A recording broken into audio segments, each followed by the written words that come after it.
Hi everyone, welcome back to Rocks for Jocks. In this episode, I'll be sharing part 2 of my conversation with Christina, a PhD candidate at Tufts University. In part 2, we discuss more details of Christina's dissertation, some of the challenges of graduate school, and any advice she has for aspiring engineers. I really appreciate Christina's time again to do this, as she's in the home stretch of a PhD program, which I recognize as probably one of the busiest times of her life. So without further ado, we're going to jump right back into this conversation from where we left off in the last episode. Hopefully you all enjoy this, and let me know what you think. Kind of like the Titanic. Mm-hmm. Yeah. And yeah, I can imagine the extent of liquefaction on that. From the few tiles that I saw and helped mark, I can only imagine the manual labor of love needed to complete the whole event there. Yeah. So with chapter 2, the intent was to say, let's look at what the humans are feeding the machine and having the machine go complete the inventory. Christchurch being the biggest inventory that I have in my database, I just kind of wanted to complete that. And I just want to add that I think our group works so well in that no project is left incompleted. There is continuation and longevity in ideas because that Christchurch project, I think I'm the third person to work on it. Vahid started, right? And he did machine learning as well. He got some results, but couldn't really complete I don't want to say couldn't really complete because it's more about testing the methodology, but he got to a stopping point. And then Adele started, and then he got to a stopping point. And then in I come and I say, let me see what I can do and see if we can actually get a full data set for Christchurch. Not promising anything because I'm still working on it, but I think this could work, especially that what's being fed in is what I did manually. Like all of us did manually. Yeah, that makes sense. And then I guess just for bragging about my own background for a second, one of my projects, like a class project I did for my remote sensing class when I was at Tufts, was I took one instance of liquefaction occurrence in the 2001 Nisqually earthquake, and I took a satellite imagery of maybe 2 miles by 2 miles or something, and I tried to just get machine learning algorithms to pick out the damage on that one tile, and it was not capable of doing that. So I'm impressed that you're able to take a stab at doing it for thousands of tiles. I'll let you take it away again. Yeah. And the last project that I'm working on is very different from the first two that I mentioned. It's the one that is also the problem child of the dissertation, but I find that with every family, the problem child is the most loved. And so it really is a project that is near and dear to my heart because I just find the implementation of it is going to be so good if done right. If I am able to do what I set out to do and it is being implemented, it will be a feather in my hat. That's awesome. And what you saw in the proposal, I will just give a brief background on, is again taking this, idea of perishable data and turning it into actionable knowledge.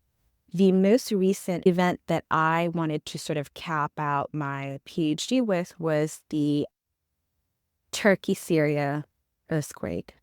At the time of the proposal, what I said I wanted to do was to, similar to you, Alex, do fragility function.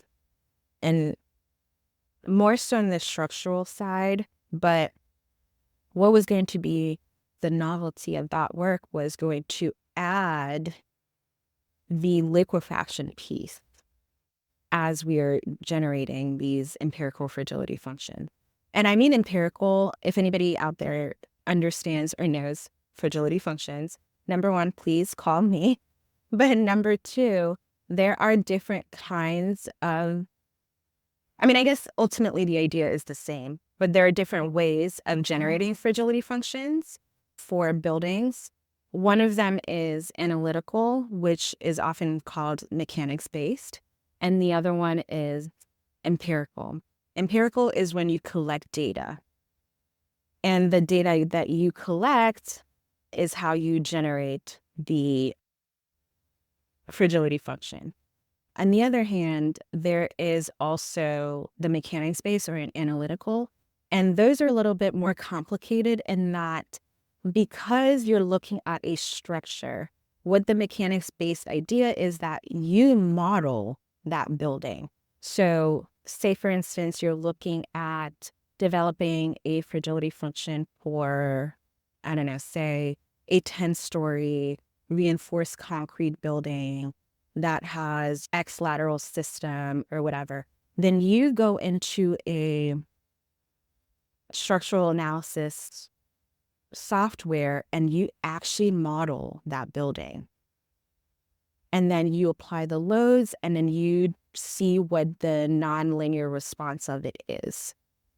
And then from there, you get your inner story drift and then you create the probability of exceedance curve, which is what we call the fragility functions. When I looked at the events in Turkey and Syria, I thought that I think is important. Someone's going to do that. Someone's going to go and actually model one or two structures. But what I really, really wanted to capture was the totality of what happened. So what I thought about doing was taking an inventory of buildings and recording how they were damaged, what was damaged, and why, and then based on that information, developing the fragility functions for those. So what a fragility function is, it calculates the probability of exceedance of a certain damaged state, of which different people calibrate their fragility functions differently. But usually when you're looking at a damaged state for a building, you can have no damage to slight damage to moderate damage to completely collapse. So basically what that function is, what that function tells you is, given certain parameters, given certain functionalities of your building, this is the probability that it gets to damage state 1, which, depending on how you define that, could be slight damage, to damage state, I don't know, X, which could be probably like complete collapse. So when you're developing these functions, there's just a lot that goes into them. You really, really need to understand the structural capacity and demand and the configuration of your building to really determine that. But when you're looking at empirical data that is collected, you can do that not only for just one building, but for a set of building on a regional scale. And that is what I wanted to do. Unfortunately, when I proposed my dissertation proposal to the committee, I thought that more data would be coming out from Turkey and Syria. I hadn't planned on having the hurdle of not having data. So that is why this project is, I'm no longer moving forward with this project because I really don't have the building stock to do that. It started with me telling our advisor, Dr. Babe, I want to do hospitals because, with fragility functions, you really have to narrow your parameters as much as you can so that you can develop the damage states for that specific scenario, if you will. So I was like, I'm going to do hospitals. And then it turned into, I'm going to look at unreinforced masonry structures. And then it turned into, how about I look at residential structures? And then it was like, the data at the time felt very proprietary. when an earthquake occurs in a country, I find that a lot of times the people on site tend to really gatekeep the information because, of course, they want to be the first ones to say, this is what happened. But now information is readily available. I will say I can go in and maybe find damaged building stocks for Turkey. But I had since moved on from that. So now I'm looking at something closer to home. Can't really speak on that, but it's regional to Massachusetts, and it is still this idea of fragility functions for the buildings around. Nice. Yeah, I mean that's a really hard hurdle of not getting the data that you were expecting. That's a frustrating one. But I am glad you're carrying on the torch of the liquefaction fragility functions. By the time I got to the end of my project, I was afraid that I just put in hundreds of hours of effort for nobody to ever look at it again. So even if it goes in a slightly different direction, I'm just happy. I'm happy someone's using that Yeah, of course. data for something or methodology for something. And I think that's the longevity of the projects within our group has been the best thing for any incoming person in the group because I'm essentially using some of your ideas as well as Marshall's ideas from his PhD as well. Because I'm working in the state of Massachusetts and the regional work that he did in Massachusetts, getting the F0 data, that's also going to play a part in that last chapter for me. Great. Absolutely. Anything else on the projects that you think are maybe important to highlight here? Any final closing thoughts on that section? Just this idea that I know a lot of times as scientists or as engineers, we throw words out there. Like I kept saying, fragility functions without really explaining what they are. I think as someone, I know what they are, right? Or at least I have a somewhat of an understanding of what they are. But someone who may not know what fragility functions are, and I think for a lot of people, they don't know these science terms. I find it necessary as scientists and engineers that we speak the language of the majority. And that is something that I really hope comes through with my research and the final product of my dissertation. It's one thing to come off as knowledgeable, right? You can throw out all the big words out there, machine learning, like fragility functions, liquefaction. We can say all of these words, but they mean nothing if the person that's being affected by them does not understand it. That makes sense. Did you think that there might have been any steps along the way that turned into more effort that they were worth? Like any steps that maybe you would suggest anyone skipping if they had the knowledge that you do now in terms of how to pursue some of those projects? I think In a fun way, not like a critique the principal investigator way, right? I think for me personally, Project One, and with Project One, coming out of, working in industry, going back to that whole conversation about momentum, I did not have that in me when I started Project One.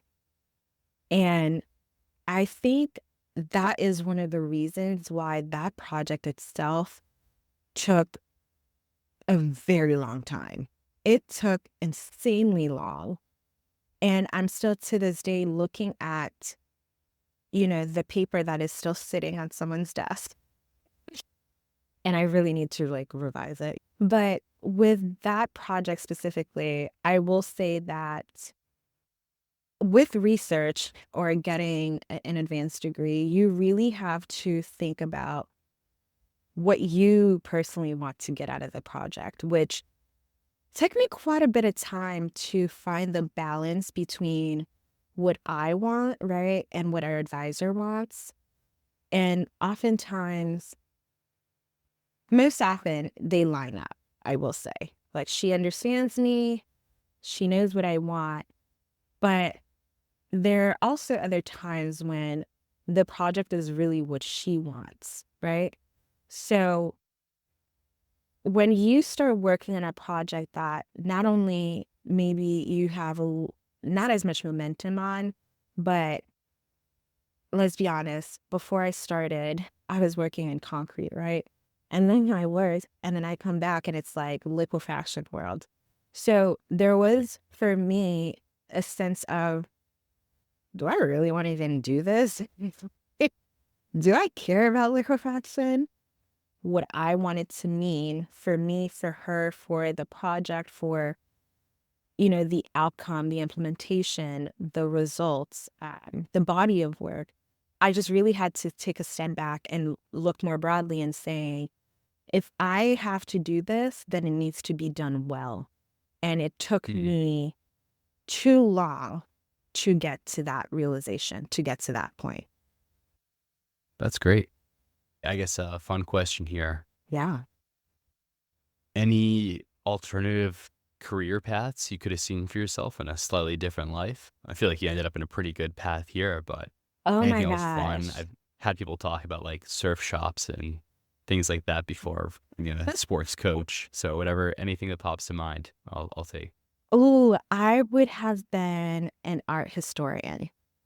Ooh, okay. hmm That was, I took so many art courses in my undergrad because those were my, I guess, refuge from engineering, if you will. Yeah. Fair enough. So I think that's what I would have done. I would have done art history. Great. And then How about what's up you? next? Oh, for me? Yeah, I mean, I almost went down the climate science path and really tried to commit to that. Mm-hmm. Um, I was accepted to a graduate program for climate science, but I didn't love the program that I was accepted to. Mm-hmm. Um, and it's one of those things that, honestly, it's not that I didn't love it. I just didn't know about it. Mm-hmm. I had only talked to the advisor once over Zoom and hadn't gone in person because it was out of state. Whereas Tufts, I knew really well. Obviously, knew some of the people there and had spoken to Lori multiple times in person. Mm-hmm. And in some sense, Tufts was a safer bet. Mm-hmm. But yeah, kind of going down the climate science path and going to a totally different school in a state I'd never been to. Mm-hmm. Maybe something like that could have been a weird world. But Wow. ultimately, I'm very happy in the path I'm in as well. So no complaints from my end. Yeah, I guess what's up next for Christina in 2024? I know the last time you were talking about maybe trying to finish the dissertation sometime around the end of the year, early Mm-hmm. next year, maybe trying to go for a company sometime around then as well.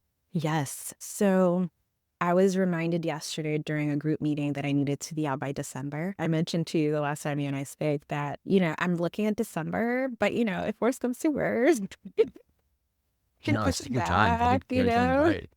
That's what I want, right? That's what I've been saying, especially that this last project is kind of like kicking my butt a little bit, and I need a little bit more help than I initially had banked for.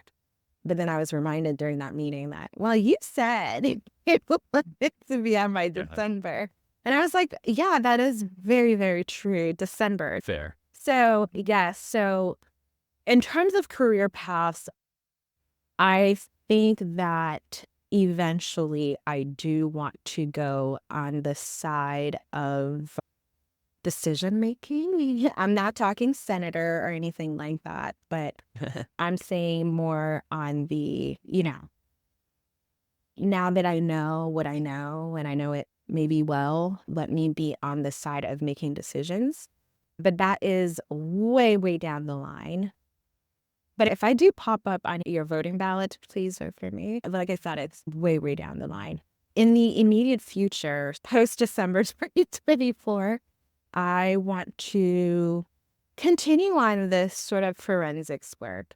I think I would classify what I do as forensics in terms of the investigation portion. So I've been looking at getting and breaking into that. And there's also that other side of me that's like, well, let's also not forget the humanitarian side, the humanitarian piece. That's awesome. So that's what the immediate future looks like, or I'm hoping for. And then way later down the line, be more on the politics. Cool.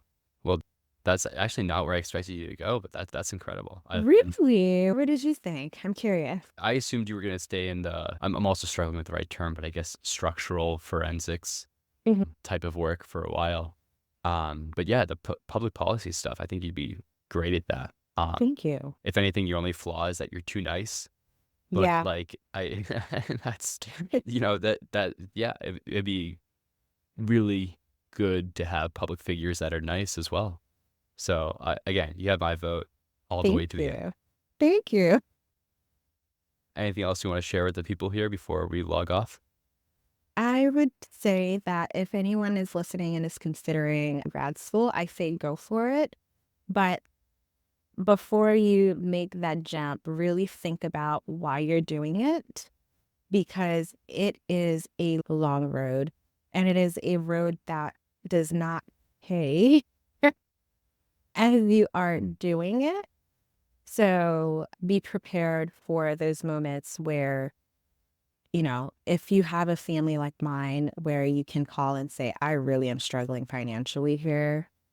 Can you buy me a burger? Which I do to my sister all the time. So shout out to her. My mom too. Like I'll call and be like, hey, I'm at Oh my this goodness. restaurant. I shouldn't Yeah. be here. But I'm hungry. Hungry. Yeah. Exactly. Not only Yeah. have I not gotten groceries, I also can't afford groceries. So could you please buy me dinner? Which they Yeah. are always happy to do so. That does help. That So would help. really Yeah. think about that before you make that jump. One thing I'm really, really hoping for, and I can't really speak on just yet, is the aftermath of it all. Like, was it worth it? Is it not worth it? I don't know. I can't speak on that in terms of, career abilities or just, even ability to make a return on investment. I don't know. I can't speak on that. But what I will say is it is something that I've always wanted to do. So regardless of what the pay is after, I think this is something that I would have always done. Regrets there. And the pay thing's interesting, like the return on investment, because I definitely think it's easy to I don't know if you've heard this term, like a Monday morning quarterbacking, where you like look back on things that are already done and try to make the right decision for what people can for what you should have done almost. But to me, getting a PhD, you learn so much and gain so much maturity in such a Mhm. short period of time that even if you don't see financial return like immediately Mhm. after the degree, I it's almost like I can't believe it does not pay off in the long run. I have to believe that in the course of your life, you will be more You'd be better fulfilled for it. and yeah, better at everything you do, even just being like a better friend and mentor Mhm. or whatever relationship you have with other people. So in my opinion, you and Marshall and Vahid and everyone else made great choices, and I'm proud of you all. Thank you. Thank you so much for joining me today, Christina. I Thank you for having really me. appreciate your time again. Thank you for having me. I love talking about my research. I'm a nerd, so I love it. Yeah, Thanks for having me. absolutely.